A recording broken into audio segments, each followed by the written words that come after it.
All right. So this our presentation today, along with Terry, is about the journey from recycling to zero waste. Most municipalities launched recycling programs back in the early 90s, late 80s, some, but mostly in the early 90s. And curbside recycling became very popular, a way to divert non-renewable resources from the waste stream to a reuse stream where those would be collected, sorted, baled, sold on a commodity market, and then reused by manufacturers. Well, we've discovered that it's not the complete answer. We've had a lot of problems with recycling. Recycling is my passion. It's how I entered the environmental field more than 25 years ago. But it has some problems. So we're going to talk today about how to move from recycling better to zero waste. So let's take a look here. I found this really great graphic. Um, if you remember, back when we were elementary students, and they were teaching us about litter reduction and recycling. Source reduction, which is reducing the amount of materials in the waste stream, just wasn't that important. Landfilling was really where most of our garbage ended up that we put at the curb, especially before recycling came along. But now, into the 21st century, there's been a paradigm shift that concentrates more on source reduction and then recycling and composting, then conversion technologies, which are waste to energy technologies, and then landfilling as the very last resort. So what we're going to talk about today is the importance of source reduction not beginning at the consumer level, but at the manufacturer level. That's what's going to get us to zero waste as an economy. It's not going to be consumers doing all of the heavy lifting on that. So one of the problems is that, manufacturers produce a lot of waste. Even though China is the largest manufacturer of plastic, which is the main item in the consumer waste stream, the municipal waste stream, is but the United States actually generates the most plastic waste. So the materials are made in China, shipped to the United States, well, all over the world, but the United States is the largest generator of plastic waste. 46 million tons in 2016.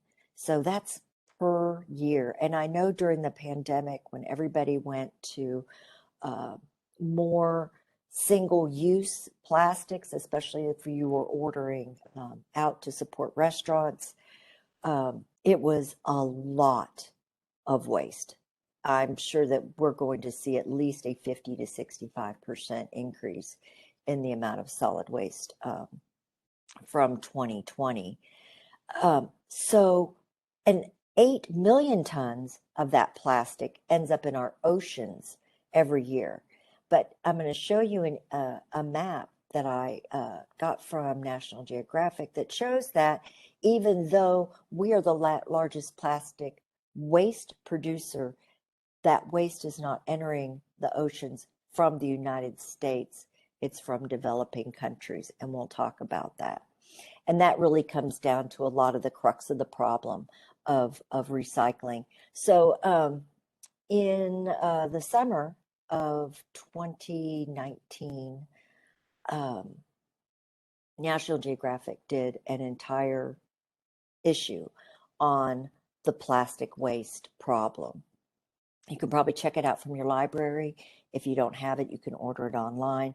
But I just grabbed some data, some images from this issue, and some of the things that I discovered, like the working life of a plastic bag is only 15 minutes. But when you think about the embodied energy that goes into creating that plastic bag, the manufacturing of it, the shipping, all of the pre-consumer energy that goes into it, and then you bring home your groceries in it, and then you just throw it in the trash. That's a lot of energy that's going into the waste stream. And that's a lot of non-renewable resources that are going into the waste stream. So, of course, the famous line from The Graduate, I'm just going to tell you one word: plastics. And it has really come true. We are absolutely inundated with plastics. So post-World War II, the military system used a lot of plastics. Well, they didn't want to stop manufacturing plastics because they were making a lot of money. So they just found other things to turn that plastic into instead of aircraft, fighter jet windshields. Now they were making cups and plates and just an enormous amount of stuff. And if you remember, Tupperware, and I don't consider Tupperware as being plastic waste by any stretch, because I know the set that I have owned for probably 30 years. So there are some things that plastic does well, and other the single use that is not working well for us. So the production of plastic has really happened a lot very quickly. And they estimate that half of the plastic ever manufactured, ever manufactured, has been made in the last 15 years.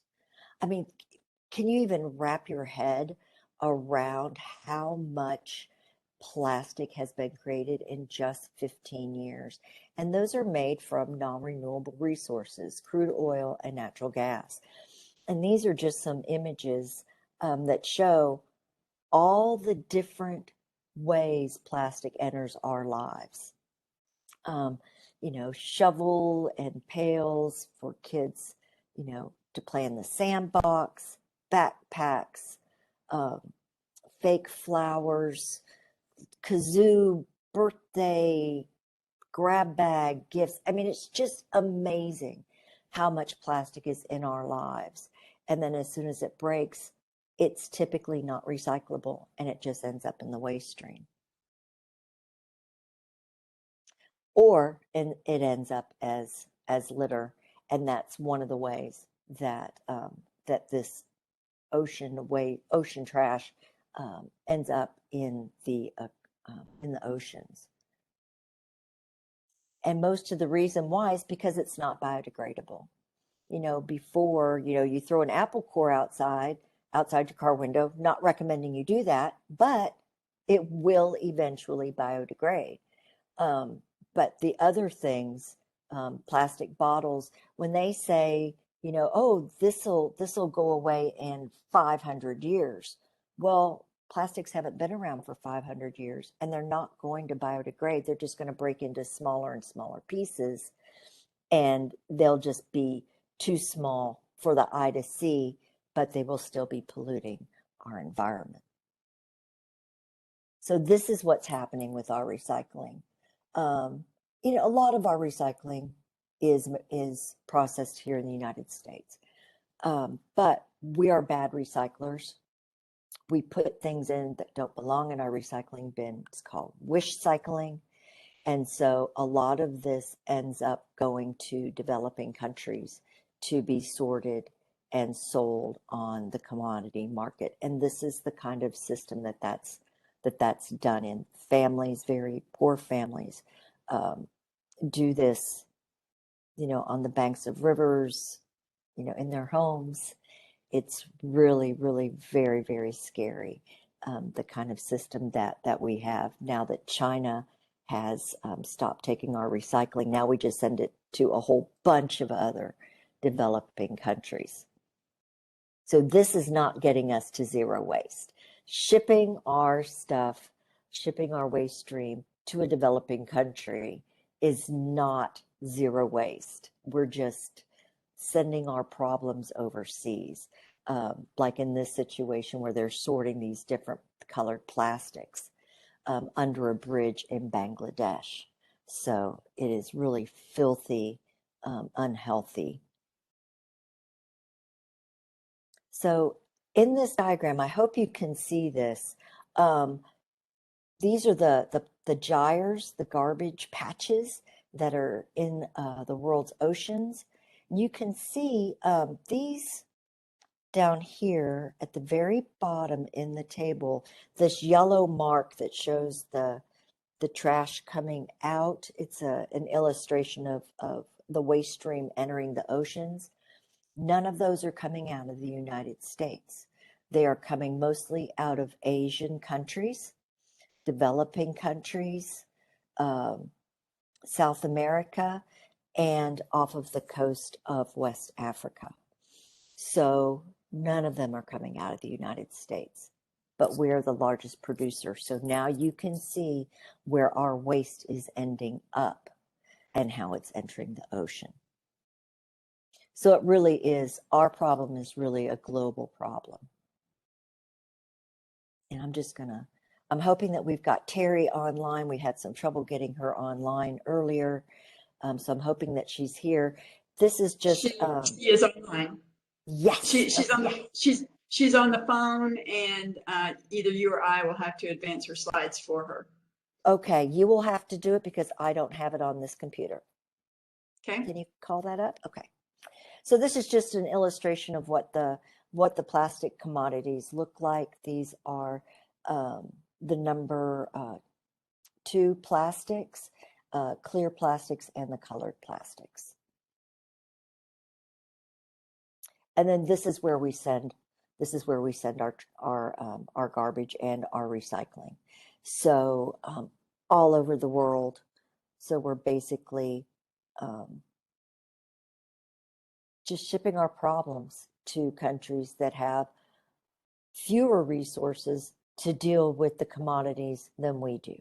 So it's this is why getting to zero waste as quickly as possible is so important. And then this is just another picture from Manila.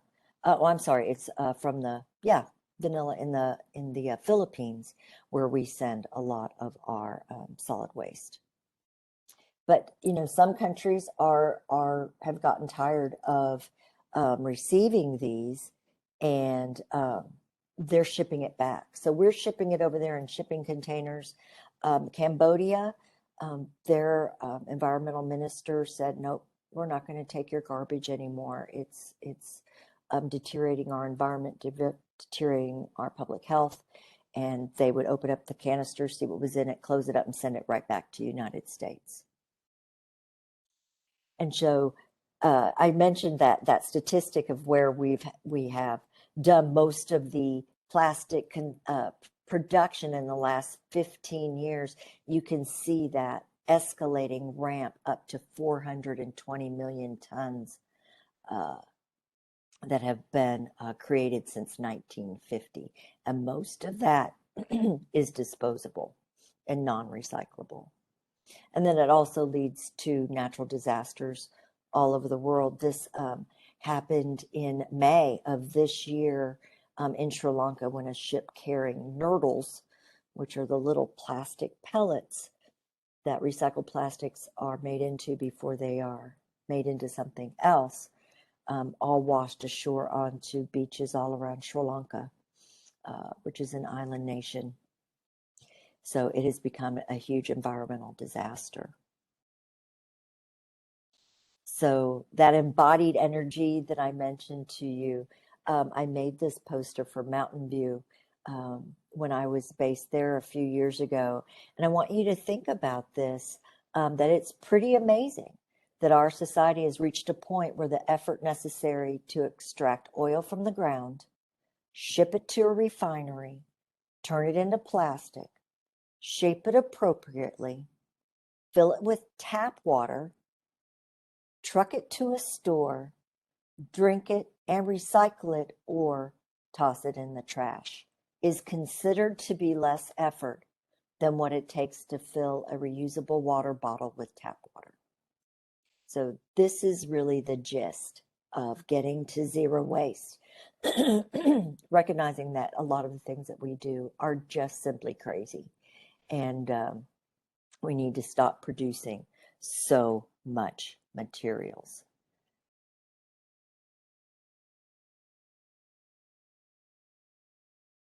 There was an image here. I don't know what happened to it, but I mentioned earlier that we need producer responsibility laws. We need the manufacturers to either, they're not going to stop making stuff, so we need to make them take it back and handle it. And if they have to handle things twice and they have to pay, they have to take responsibility and pay for its remanufacture, recycling, or composting of it, or the disposal of it. It will be less toxic and there will be less of it. So, so that's one of the things that are going to get us to zero waste. It's not going to be consumers. It's going to be producer responsibility laws.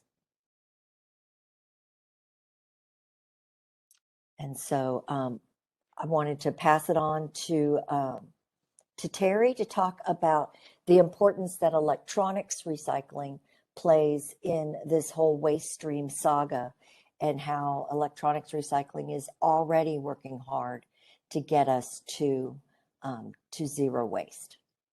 Major commodity that we generate as a recycling industry is different forms of scrap metal, and that goes very well in that reuse and getting back into the manufacturing stream. There's also the side pocket, if you will, of the resale, reuse of equipment for some extended life. So those are some of the successes that come from our industry, and I'll highlight on that today. But I had my presentation put into two parts where we talk about who we are as a company and how equipment comes in and what happens to it, and then the focus on the downstream side, able to grow and hire new people. So I'm very excited about that. One of the great things about being in electronic recycling is that everybody is our potential customer. It might be the individual, it could be the very large corporate entity, it could be the church, it's the city. So everybody is our potential customer today. Everybody has electronics, and at some point they're going to upgrade those electronics and such, and all the gadgets and peripheral things we have will wear down, or you're ready for a change. Everybody's our customer. We have various ways that we get the electronics in here. People will bring it in. We do a lot of pickups where we go directly to site, both residential and commercial. We have a lot of events. We get a lot of community events. I work with a lot of office towers where all the tenants could participate at one time. So there are various ways that things come in. Some of the large corporate accounts we have will actually ship in the equipment to us for breakdown and processing. So there's different ways. It comes in, what do we take? Yes, we take computers and laptops and printers and keyboards and mice and all that, but it's a fairly broad scope. All your data media, your hard drives, your stick drives, your floppy disk, all those things come in. All the wires and cables, the old VCRs, your TVs, even your appliances can come in recycling. There's a very broad window of what we can take for recycling. If it runs on electricity, if it has a lot of metal, chances are it's something that we can take and recycle and build into our stream. Once it hits our docks, it's going to go through a triage process. Everything has to be evaluated. Is this going to go straight into the commodity stream breakdown? computer servers and what have you, where we're separating out motherboards, processors, RAM, cooling fans, wires, cable, steel casing, and the like. All that gets broken down into various grades of metal. And then we also have our resale team. You know, some things can be refurbished and resold, and that's about 20 to 30% of what comes into our business. So that's some of the operational part of what happens. So a lot will come in, and we're fortunate that we're probably 95, 98% goes back out in some way or the other, much of it in commodities. Scrap steel is the largest metal that we generate. You know, last year we did about 7 million pounds. This year we're on target for that or more. And the majority of that was probably scrap steel. The other types of metals we get, of course, are aluminum, copper, stainless steel. We get, of course, the gold and stuff is the different boards. Once this comes in, much of it will go to local metal recycling companies where they in turn are collecting in volume and processing. Some of it will go to specialty processors where these motherboards and so forth will get resmelted down. And things like the TVs that have hazardous materials in them, they are going to go to a specialty processor that is equipped and certified to break open those old TVs and deal with the hazardous materials in them. You know, I like to share some of the economics of our business. It just shows the weights that have come in. I've kind of gone over that, and the next slide would be the electronic recycling market economics. You know, in the old days when I first started, we could take in all types of electronics and not charge anything, and people were maybe even paid a little bit for what they had. But today, the economics have really changed. Sometimes the commodity prices are lower. The resale prices are not as high as they were originally. The shelf life electronics turn much quicker today. And even computers are smaller, so there's not as much metal there anymore to recover as there were in the older models, if you will. So some of our economics are the cost, the labor, and it does take a lot of people to run one of these facilities the right way. If someone is offering to do this for free, you really need to double think that. They are probably taking shortcuts you really wouldn't like if you care about what's happening to your equipment. A lot of the labor, a lot of specialists in what they do. The transportation of getting the equipment in here can be fairly expensive, and then, you know, sending it back out downstream as we take it to different metal recyclers and so forth. The warehousing, the cost space, the floor space, things like insurance, all those factor into the cost of our business. The value, again, that's the commodities, is the resale, and the small percentage of fees that we charge for handling and transport and so forth. Again, in the old days on commodities, we used to generate a lot with ABS plastic, the computer plastic, the housing. It was all pretty much a standard type of plastic. Today, if you look at any computer near you, you see that it's got several different kinds of plastics all over it, so it's not a consistent stream, and it's very difficult to get it into any type of quantity that can be reused. So that's not as much of our industry as it used to be at one time. So now it's primarily the wires and cables and motherboards and scrap steel and the like. And so that's kind of the big picture of the economics of our industry, and I think it's important people understand that a bit. You know, moving on to the next slide, electronic recycling market. The studies show that about 77% of electronics never get to the recycling facility. I think in bigger cities like here in North Texas, that's much easier to do, but when you get further out into the smaller communities, it is harder to reach a viable recycling spot, and a lot of it will just sit forever or go out in backfields or just get landfilled.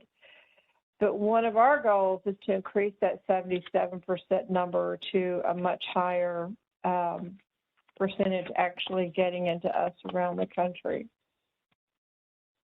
So moving to the next slide, we believe that about 22, 23% of the electronics that are out there are actually coming in to get recycled. Some of the stats on that, that's probably 20 million TVs a year are going into the landfills, 157 million computers and so forth are just hitting those landfills. And if we can collect that recycled electronics, we're looking at about 6 million TVs, 48 million computers, 14 million cell phones, totaling around 65 million tons a year collectively as an industry in the U.S. that's getting recycled. So moving down to contaminants and some of the legal issues, I kind of moved to this part of the presentation on why we recycle. We've all heard many stories about the contaminants that can come out of computers over time, especially if they're left out in the open. If they get exposed to water, rainwater and such, they're going to start leaching out the heavy metals, the lead, the mercury, the cadmium, chromium, and so forth. And even the plastics will have bromides in them, fire retardants and such, so it's best not to just let that happen. And if you get it into your recycling streams, we can avoid that. Some of our challenges is that there is not a national mandate to recycle electronics.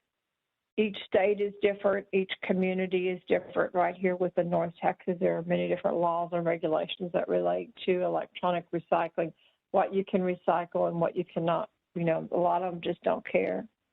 So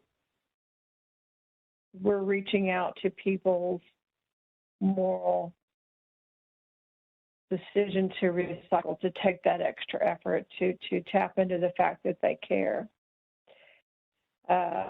Also, by getting your computers into a legitimate recycling company, your data is going to be more secure. Those hard drives are going to be wiped. They're going to get broken down. They're going to get recycled. You can even have your recycling company do higher level data security programs and do serialized reports and the like, which is something that we offer. So moving down to the next slide, the positive reasons. I've probably already kind of started speaking about that, but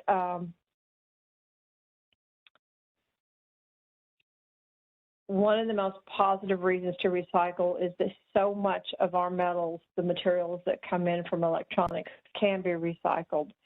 We're going to recapture millions of tons of metals.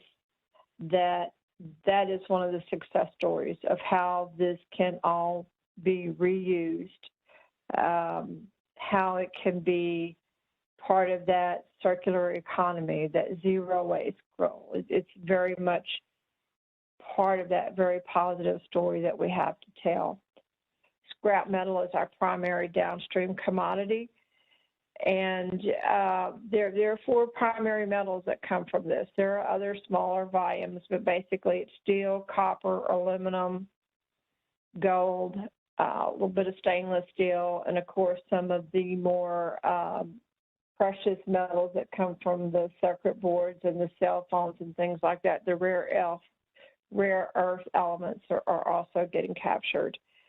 But e-waste is really very much a very rich source of metals and getting them back into that recycling stream. And the little pictures on this slide are things from our warehouse. You'll see one barrel there full of copper rods. It's not uncommon for us to get pure copper in here, high-grade copper from server rack systems and the like, is where a lot of that will come from, networking systems. Okay, moving to the next slide, the benefits of metal recycling. And in the circular economy, recycling provides a much richer resource than the extraction of virgin materials from ore. You know, we're not going out and tearing up a mountain or somebody's beautiful land to pull the ore out. It's coming from what you might call urban mining approach. It's taking what's there and reclaiming it. Metal can be recycled over and over and over again. And once it gets into the metal recycling industry, it will find a path for reuse. It's unlike with the plastics and the cardboard and such, where we couldn't ship very much of that to other parts of the world any longer. Metal has always been an active and continuous commodity stream for recycling. It's very predominant here in the U.S., and of course, it's used all around the world. In my research and notes for this, I found some things that I had actually not realized. You know, for instance, recycled metal has concentration levels of 40 to 50 times that of what occurs in ore deposits. You know, there's a lot of material that's there that doesn't have to be broken down and processed and the like. Okay, we can move to the next slide, the benefits of metal recycling. Second slide. As I mentioned, it lowers the demand for mining or for virgin raw materials, less impact on our local landscapes, less pollution, less carbon footprint, both power, pollution, and so many different trails there. And then it's keeping these metals with some toxic, heavier metals in them from leaching out in the landfill. I assume someday our children and grandchildren will probably be going back to our landfills and remining them for metal sources. The world doesn't have an infinite supply of some of these metals, and we need to treat this access to these reachable metals maybe with more respect than we do. Kind of leading into the next part of this, my little footnote down there, you know, recycling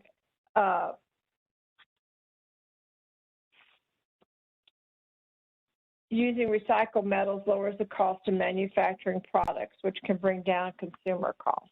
So that kind of leads into the next presentation. You could move to the next slide, sample downstream products. You know, every day we encounter things that have some part recycled metal in them, or maybe are 100% metal recycled, and we may not even realize it's the car we drive in. That's the packaging at home. A lot of our food cans and things like that come from recycled metal. It's the building materials. It's the steel beams that go into our buildings and to our construction sites. It's really everywhere around us, metal is getting reused. The construction world and home furnishings, you know, it's your appliances, it's your fixtures, maybe it's your steel patio, your metal patio furniture out there, your lawn equipment, pieces and parts, it's all there. Transportation, in every facet of our life, metal gets reused over and over again. Very much being part of the recycling and circulatory process, you know, leading to that circular economy. If you can move to the next page, where I show some sample downstream products. Again, as I mentioned, you've got rebar, you've got metal cans, your bicycle, your cars, your appliances, and the like. It's all part of it. So final, next to last slide, conclusion. I think the scrap metal industry has had a long and sustained success story for recycling, supporting manufacturing, and contributing to the circular economy. I think it is one of our success stories. It definitely has room to grow. You know, as I mentioned, we're getting about 70 We're only getting about 23% of the e-waste that's out there. And if we can keep increasing that, we could increase that number and take advantage of this very viable path for reuse and re-input back into that circular manufacturing stream. So where Lori had some real challenges as she talked about the plastics and some of the terrible problems that's creating to our earth, the metal story is one that is successful and that we can be all make a difference with. So that's kind of it. Again, I'm Carrie. I'm always available. I love to talk about environmental things and recycling and connect people and help people grow in any way I can. So that's mine.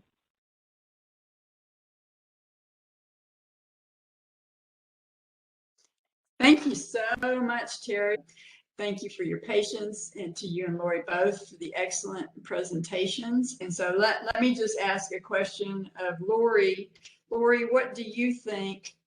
What do you think are some of the most important things that we as individuals can do in order to help bring about zero waste by 2040? Okay, so the things that consumers can do.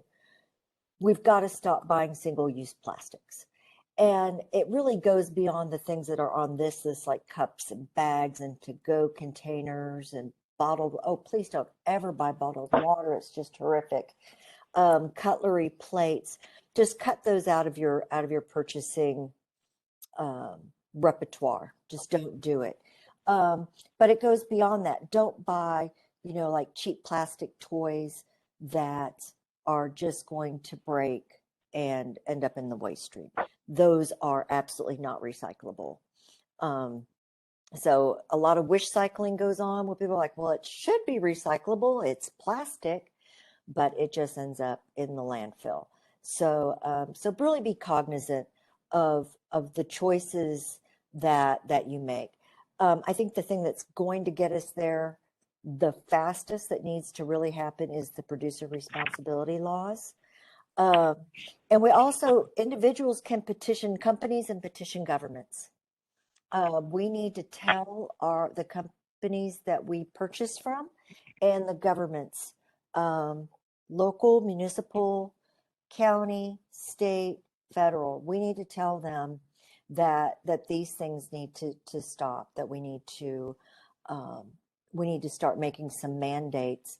Otherwise, the large water bottlers are just going to continue to create more and more plastic bottles. And like this image says, it's just one plastic bottle said 7 billion people. So it really does make a difference. Lori, when you say petition governments, are you talking about literally signing a petition, or are you talking about doing other grassroots work? Do you have any examples of petitions that are already going out there, or is this something that people would need to start themselves? I do not know of any at the moment.